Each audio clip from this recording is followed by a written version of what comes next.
Kalau kamu kepingin bekerja di Australia, tentunya kamu harus mempelajari banyak hal. Salah satunya Skilled Occupation List atau yang disingkat SOL, atau dalam bahasa Indonesia itu adalah Daftar Pekerjaan Terampil. Di video ini saya akan menjelaskan sekaligus teman-teman bisa mengenal apa itu SOL dan teman-teman bisa mempelajarinya. Saya menyarankan agar teman-teman tidak nonton videonya setengah-setengah supaya bisa dapat informasinya full.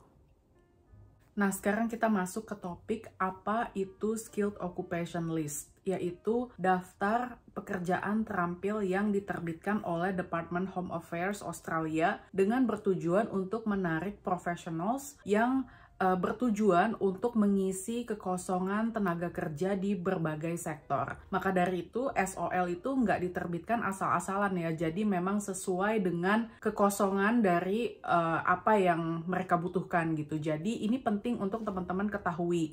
Jangan kayak, oh ya, apakah pekerjaan ini ada atau nggak ada. Nah, itu teman-teman mesti cek dia ada listnya gitu. Jadi nggak bisa semua pekerjaan itu ada gitu.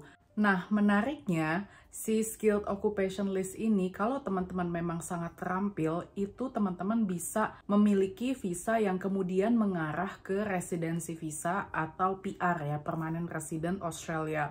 Di SOL ini, dia ada beberapa tipe visa ya yang akan mengarah ke PR, seperti visa Skilled Independent, yaitu 189, visa Skilled Nominated, yaitu 190, atau yang dulunya TSS, ya, Temporary Skill Shortage, yang sekarang namanya Skill In-Demand Visa ya, dengan subclass 482 dan lain sebagainya gitu, yang kemudian mengarah ke PR. Jadi intinya si SOL itu adalah filter ya untuk pekerjaan mana yang teman-teman bisa tempati atau bekerja gitu.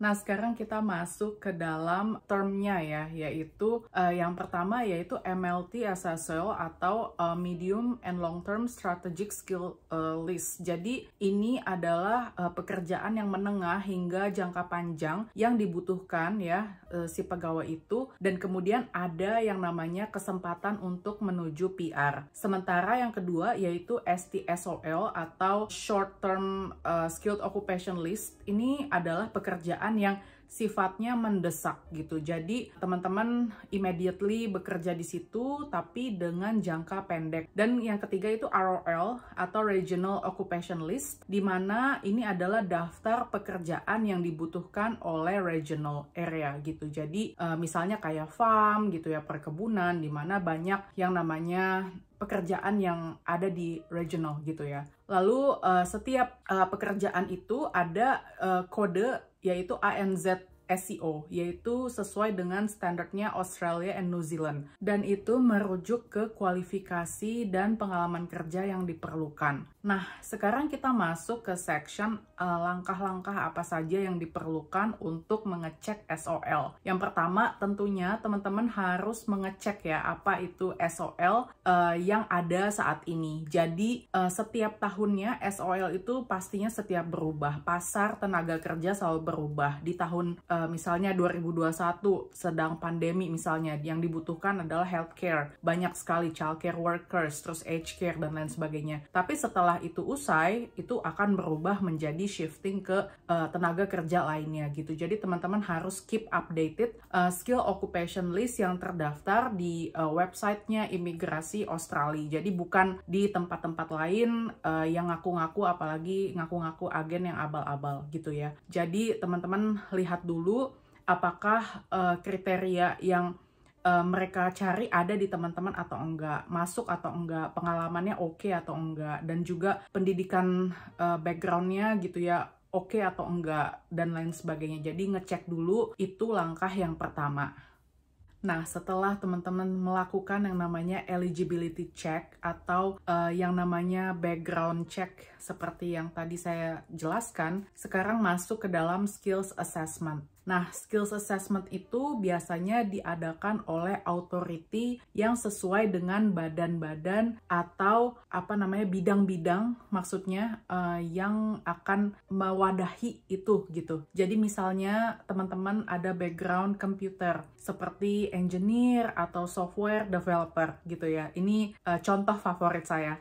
Itu dinaungi oleh ACS atau Australian Computer Society. Jadi ada badan-badannya sendiri. Atau misalnya teman-teman ada background childcare, education, and care atau pendidikan gitu ya. Nah, jadi childcare ini ada yaitu badannya ASEQA. ASEQA itu Australian Children and Care. Dia tuh lebih ke qualification authority. Jadi seperti itulah. Jadi intinya yang namanya kalau kamu ada background komputer, nggak mungkin dong kamu skill assessment-nya ke ASEQA atau sebaliknya gitu. Jadi dia ada rapih gitu sendiri-sendiri gitu. Jadi teman-teman mesti melihat kemana badan yang menaungi bidang itu gitu. Jadi teman-teman lihat persyaratannya di situ apa saja. Kalau teman-teman kepingin tahu gambarannya seperti apa, saya pernah wawancara dengan salah satu kawan saya yang mendapatkan PR melalui visa 189, yaitu Niko ya. Niko itu dapat visanya dari Indonesia melalui ACS atau Computer Society atau jalur IT. Kalau teman-teman kepingin tahu teknisnya seperti apa, silakan cek video itu.